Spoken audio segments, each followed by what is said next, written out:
श्री राम जय जय राम, श्री राम जय जय राम, सीताराम सीताराम सीताराम सीताराम, श्री राम जय जय राम। ओम श्री गणेशाय नमः, ओम श्री गुरुवे नमः, ओम श्री सीतारामचंद्राभ्याम नमः, उमा महेश्वराभ्याम नमः, ओम श्री एकादशमुखी दक्षिणेश्वर धाम सरकार श्रीहनुते नमः। शांताकारं भुजगशयनं पद्मनाभं सुरेशं, विश्वाधारं गगनसदृशं मेघवर्णं शुभांगं, लक्ष्मीकान्तं कमलनयनं योगिभिर्ध्यानगम्यं, वन्दे विष्णुं भवभयहरं सर्वलोकैकनाथं। यं ब्रह्मा वरुणेन्द्र रुद्रमरुतः स्तुवन्तु दिव्यैस्तवैः, वेदैशाङ्गपदक्रमोपनिषदै गायन्ति यं सामगा, ध्यानावस्थितद्गतेन मनसा पश्यन्ति यं योगिनो, यस्यान्तं न विदुषुरासुरगणा देवाय तस्मै नमः। नीलाम्बुजश्यामलकोमलाङ्गं सीतासमारोपितवामभागं, पाणौ महासायकचारुचापं नमामि रामं रघुवंशनाथं। श्लोकाभिरामं रणरङ्गधीरं राजीवनेत्रं रघुवंशनाथं, कारुण्यरूपं करुणाकरं तं श्रीरामचन्द्रं शरणं प्रपद्ये। वंशीविभूषितकरान्नवनीरदाभात्, पीताम्बरादरुणबिम्बधराधरोष्ठात्, पूर्णेन्दुसुन्दरमुखादरविन्दनेत्रात्, कृष्णात् परं किमपि तत्त्वमहं न जाने। भवानी शंकरो वंदे श्रद्धा विश्वासरूपिणो, याभ्यां विना न पश्यन्ति सिद्धा स्वान्तस्तमीश्वरम्। मनोजवं मारुततुल्यवेगं, जितेन्द्रियं बुद्धिमतां वरिष्ठं, वातात्मजं वानरयूथमुख्यं, श्रीरामदूतं शरणं प्रपद्ये। गुरुर्ब्रह्मा गुरुर्विष्णु गुरुदेवो महेश्वरः, गुरु साक्षात् परब्रह्म तस्मै श्री गुरुवे नमः। मूकं करोति वाचालं पंगुं लंघयते गिरिं, यत्कृपातमहं वन्दे परमानन्दमाधवम्। श्री राम जय जय राम। सत्संग क्रम में आज श्रीमद्भगवद गीता का अध्याय 7 के 19वें श्लोक का कथन श्रवण किया जा रहा है। कल के सत्संग में उसकी शब्दशाह व्याख्या बताई गई। आज उसका जो है बहुत मार्मिक बात उसमें क्या है उस पर चर्चा होगी।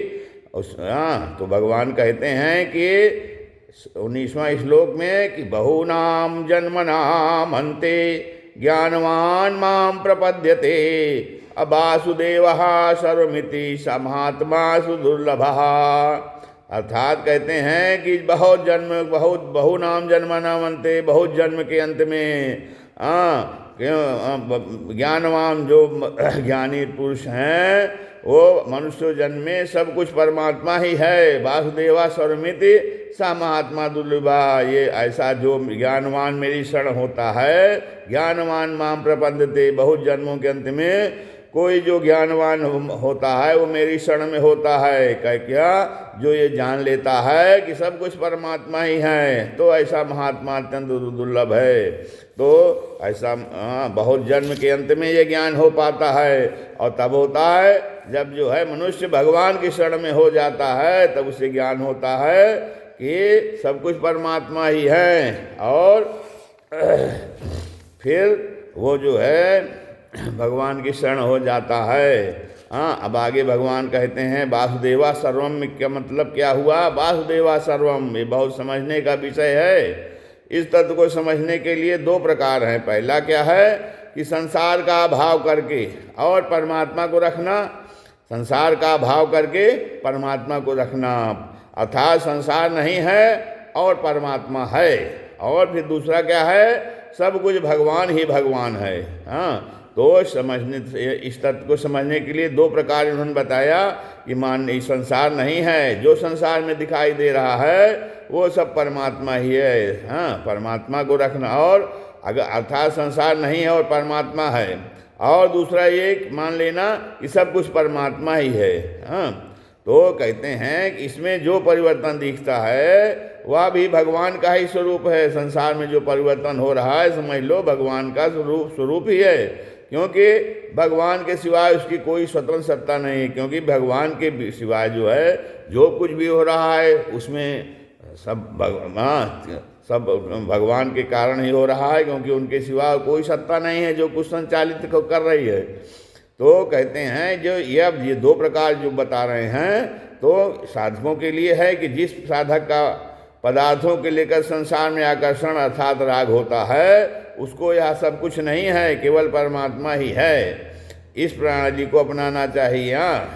दोनों ही इस प्रकार साधनों के लिए हैं, लेकिन जिस साधक का पदार्थों के लेकर संसार में आकर्षण है, राग है, उसको ये समझना चाहिए यह सब कुछ नहीं है, केवल परमात्मा ही है। अब ये जो प्रकार है इसको इस प्रणाली को अपनाना चाहिए। और जिस साधक का पदार्थों के लेकर संसार में किंचित मात्र भी आकर्षण नहीं है और जो केवल भगवान के स्मरण, चिंतन, जप, कीर्तन आदि में लगा रहता है उसको संसार रूप से सब कुछ भगवान ही है। इस प्रणाली को अपनाना चाहिए। अर्थात वास्तव में ये देखा जाए तो ये दोनों रास्ते जो है तत्व से एक ही हैं, क्योंकि इन दोनों में फर्क इतना ही है कि जैसे सोने में गहने और गहनों के नाम, रूप, आकृति आदि अलग अलग होते हुए भी सब कुछ सोना ही सोना जानना चाहिए।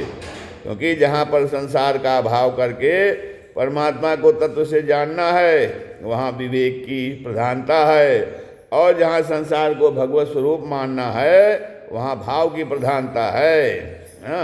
तो विवेक और भाव, संसार का भाव करके परमात्मा को तत्व से जानना कि सब कुछ, वहाँ विवेक है, और जहाँ संसार को भगवत स्वरूप मानना है वहाँ भाव की प्रधानता है। कि पूरा संसार जो है भगवत स्वरूप ही है। अब निर्गुण के उपासकों में विवेक की प्रधानता होती है और सगुण के उपासकों में भाव की प्रधानता होती है। संसार का भाव करके परमात्मा तत्व को जानना भी तत्व से जानना है, और संसार को भगवत स्वरूप मानना भी तत्व से जानना है। चाहे भगवत तो क्योंकि कारण के वास्तव में तत्व एक ही है। और फर्क तो इतना ही है कि ज्ञान मार्ग में जानने की प्रधानता रहती है और भक्ति मार्ग में मानने की प्रधानता रहती है। इसलिए भगवान ने ज्ञान मार्ग में मानने को भी जानने के अर्थ में लिया है। इत्मत्वा न सज्जते, और भक्ति मार्ग में जानने को भी मानने के अर्थ में लिया है। तो इसमें एक खास बात यह समझने की है कि परमात्मा को जानना और मानना दोनों ही ज्ञान है, तथा संसार को सत्ता देकर संसार को जानना और मानना दोनों ही अज्ञान है। संसार को महत्व दे करके संसार को जानना मानना दोनों ही अज्ञान है, और परमात्मा को, संसार को तत्व से जानने पर संसार की स्वतंत्र सत्ता का अभाव हो जाता है। अब परमात्मा को तत्व से जान लिया जाए तो परमात्मा को तत्व से जानने पर फिर परमात्मा का अनुभव हो जाता है। ऐसे ही संसार ये भगवत स्वरूप है, ऐसा दृढ़ता से यदि मान लिया जाए तो ऐसा मानने पर संसार की स्वतंत्र सत्ता का अभाव हो जाता है। यदि भगवत स्वरूप है तो, और फिर संसार रूप से नहीं दिखाई देता बल्कि भगवत स्वरूप दिखने लगता है। तात्पर्य है कि परमात्मा तत्व का अनुभव होने पर जानना और मानना दोनों एक हो जाते हैं। इति ज्ञानवान माम प्रपद्यते, बहुनाम जन्मनाम अन्ते ज्ञानवान माम प्रपद्यते कहते हैं जो प्रतिक्षण बदलने वाले संसार की सत्ता को मानते हैं वे अज्ञानी हैं, मूढ़ हैं। जो प्रतिक्षण बदलने वाले, क्योंकि संसार प्रत्येक क्षण बदल रहा है, और यदि उसकी अपनी कोई सत्ता है अगर ये मान लेते हैं तो इसका मतलब वो अज्ञानी हैं, मूढ़ हैं, क्योंकि संसार की अपनी कोई सत्ता नहीं है, वो सब भगवत स्वरूप है। तो परंतु जिनकी दृष्टि कभी न बदलने वाले भगवत तत्व की तरफ रहती है वे ज्ञानवान हैं, असमूढ़ हैं। अब ज्ञानवान कहने का क्या अर्थ है कि वह तत्व से समझता है, कि ज्ञानवान से समझता है कि सब जगह, सब में और सब के रूप में वस्तुतः एक भगवान ही हैं। ऐसा ज्ञानवान को ही ज्ञानवान को ही ये सर्वविद कहा गया है। ज्ञानवान की शरणागति जो है अर्थार्थी आर्त और जिज्ञास भक्तों की तरह नहीं होती है। भगवान ने ज्ञानी को अपनी आत्मा बताया है, ज्ञानी तो आत्मा मतम। और जब ज्ञानी भगवान की आत्मा हुआ तो ज्ञानी की आत्मा भगवान हुए।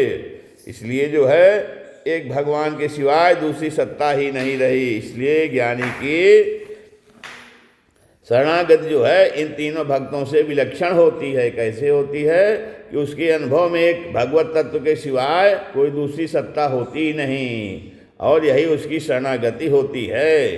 अब भगवान की दृष्टि में अपने सिवाय कोई अन्य तत्व है ही नहीं।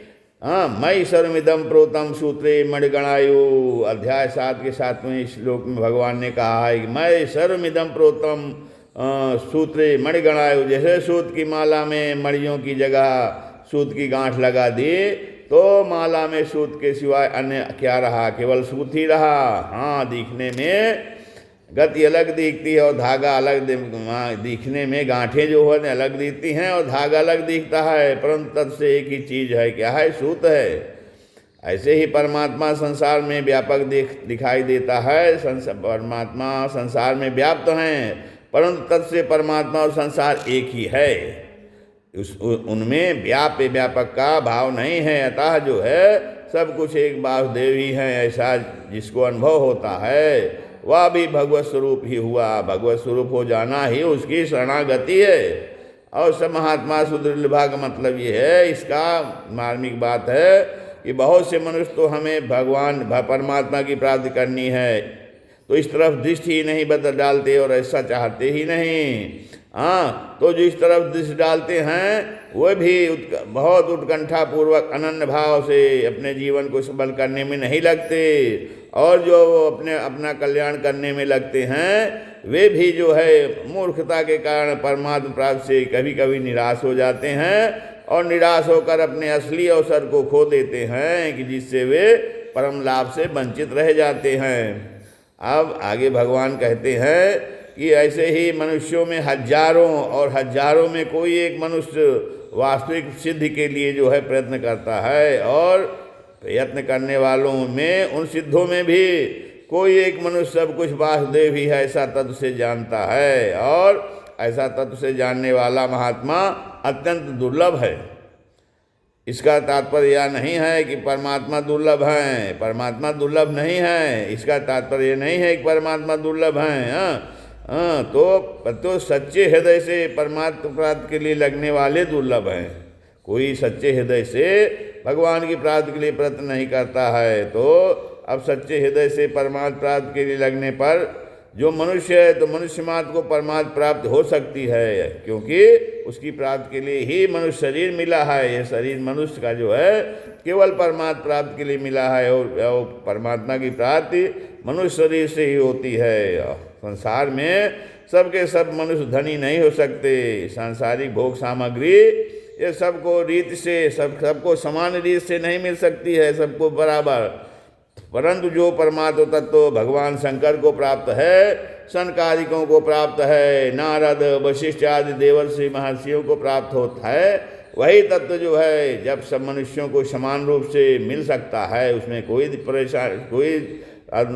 दिक्कत नहीं है। इसलिए मनुष्य को ऐसा दुर्लभ अवसर कभी नहीं खोना चाहिए, सभी को प्रयास करना चाहिए। भगवान की यह एक अलौकिक विलक्षणता है कि क्या है, वे भूखे के लिए अन्न रूप से और प्यासे के लिए जल रूप से और विषयों के लिए शब्द स्पर्श रूप रस और गंध रूप से बनकर आ जाते हैं। हाँ, वही आते हैं, और वे ही मन बुद्धि इंद्रियां बनकर आते हैं, और वे ही संकल्प विकल्प बनकर आते हैं, वे ही जो है भगवान ही व्यक्ति बनकर आते हैं। परंतु साथ ही साथ दुख रूप से आकर मनुष्य को चेताते हैं कि अगर तुम इन वस्तुओं को भोग्य मानकर इनके भीतर इनके भोक्ता बनोगे तो इसके फलस्वरूप तुमको दुख ही दुख भोगना पड़ेगा। और इसलिए क्या होता है कि मनुष्य को शर्मानी आनी चाहिए, मनुष्य को शर्माती है आनी चाहिए कि मैं भगवान को भोग सामग्री बनाता हूँ। मेरे सुख के लिए भगवान को सुख की सामग्री बनना पड़ता है। भगवान कितने विचित्र दयालु हैं कि वो जो प्राणी जो चाहता है भगवान वैसे ही बन जाते हैं। अब देखने सुनने और समझने में कुछ आ रहा है, और जो मन बुद्धि इंद्रियों का विषय नहीं है वह सब भगवान ही है और भगवान का ही है, ऐसा मान लेना चाहिए। यदि ऐसा मान लें तो वास्तविकता से अनुभव कर लिए लें तो मनुष्य विलक्षण हो जाता है, समात्मा दुर्लभा हो जाता है। एक जो है बैरागी बाबा थे, वे गणेश जी का पूजन किया करते थे। तो अब उनके पास सोने की बनी हुई एक गणेश जी की और एक चूहे की मूर्ति थी। वे दोनों मूर्तियां तौल में बराबर थीं। एक बार बाबा जी ने तीर्थों में जाने का विचार किया और वे उन मूर्तियों को बिक्री करने के लिए सुनार के पास गए। अब सुनार ने उन दोनों मूर्तियों को तौलकर दोनों के बराबर दाम बता दिए। तो बाबा जी सुनार पर बिगड़ गए कि तू क्या कह रहा है, गणेश जी तो देवता हैं और चूहा उनका वाहन है, पर तू दोनों का बराबर मूल्य बता रहा है, यह कैसे हो सकता है। सुनार बोला कि बाबा जी, मैं गणेश और चूहे को नहीं खरीदता हूँ, मैं तो सोना खरीदता हूँ। सोने का जितना वजन होगा उसके अनुसार ही उसका मूल्य होगा। अगर सुनार गणेश और चूहे को देखेगा तो उसको सोना नहीं दिखेगा, और अगर सोने को देखेगा तो उसको गणेश और जो है चूहा नहीं देखेगा। इसलिए जो है सुनार न गणेश को देखता है और न चूहे को, वह तो केवल सोने को ही देखता है। ऐसे ही भगवान के साथ अभिन्न हुआ महात्मा संसार को नहीं देखता, वह तो केवल भगवान को ही देखता है। अब कोई एक संत रास्ते में चलते चलते किसी खेत में लघु शंका करने को बैठ गए।